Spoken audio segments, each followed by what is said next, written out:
மாவட்டம் உதகையில் வடமாநில பெண்களை ஆபாச வீடியோ எடுத்த வாலிபரை போலீசார் கைது செய்தனர். நீலகிரி மாவட்டம் உதகையில் உள்ள தனியார் ஹோட்டலில் மேற்கு வங்க மாநிலத்தை சேர்ந்த 5 இளம் பெண்கள் உணவு பரிமாறுதல் உள்ளிட்ட பல்வேறு பணிகளை செய்து வருகின்றனர். அவர்கள் உதகை பிங்கர் போஸ்ட் பகுதியில் தனியாக வாடகைக்கு வீடு எடுத்து வசித்து வந்துள்ளனர்.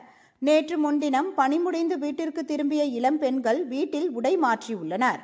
அப்பொழுது வாலிபர் ஒருவர் மறைந்திருந்து வீடியோ எடுப்பது தெரியவந்தது. உடனே இச்சம்பவம் குறித்து காவல்துறையினருக்கு தகவல் அளித்ததன் பேரில் சம்பவ இடத்திற்கு வந்த காவல்துறையினர் விசாரணை நடத்தியதில் வடமாநில இளம் பெண்கள் தங்கியிருந்த வாடகை வீட்டின் அருகில் உள்ள மற்றொரு வீட்டில் வசித்து வந்த கிரிதரன் என்பவர் வீடியோ எடுத்தது தெரியவந்தது. இதைத் தொடர்ந்து வழக்கு பதிவு செய்து போலீசார் கிரிதரனை கைது செய்து கோர்ட்டில் ஆஜர்படுத்தி சிறையில் அடைத்தனர்.